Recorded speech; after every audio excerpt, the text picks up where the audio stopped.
حضرت ابو ہریرہ رضی اللہ تعالیٰ عنہ سے روایت ہے، رسول اللہ صلی اللہ علیہ وآلہ وسلم نے ارشاد فرمایا کہ ایمان کے 70 سے بھی کچھ اوپر شاخیں ہیں، اور ان میں سب سے اعلیٰ اور افضل تو لا الہ الا اللہ کا قائل ہونا، یعنی توحید کی شہادت دینا ہے، اور ان میں ادنا درجے کی چیز اذیت اور تکلیف دینے والی چیزوں کا راستے سے ہٹانا ہے، اور حیا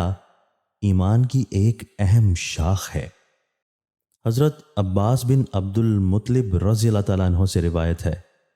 کہ میں نے رسول اللہ صلی اللہ علیہ وآلہ وسلم سے سنا ہے، آپ فرماتے تھے کہ ایمان کا مزہ اس نے چکھا اور اس کی لذت اسے ملی جو اللہ کو اپنا رب، اسلام کو اپنا دین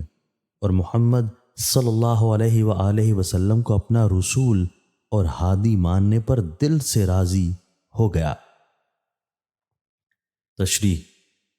اس کو یوں سمجھنا چاہیے کہ جس طرح لذیذ اور ذائقہ دار مادی غذاؤں میں ایک لذت ہوتی ہے جس کو صرف وہی آدمی پا سکتا ہے جس کی قوت ذائقہ کسی بیماری کی وجہ سے معوف اور خراب نہ ہوئی ہو، اسی طرح ایمان میں ایک خاص لذت اور حلاوت ہے،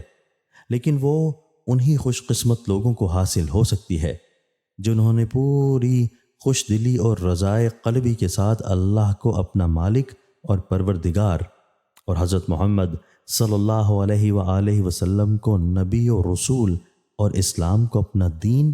اور زندگی کا دستور بنا لیا ہو، اور اللہ کی بندگی، حضرت محمد صلی اللہ علیہ وآلہ وسلم کی اطاعت اور طریقہ اسلام کی پیروی کو ان کے دل نے اپنا لیا ہو، یعنی اللہ اور اسلام کے ساتھ ان کا تعلق محض رسمی اور موروثی یا محض عقلی اور دماغی نہ ہو، بلکہ ان کے ساتھ دلی گرویدگی ہو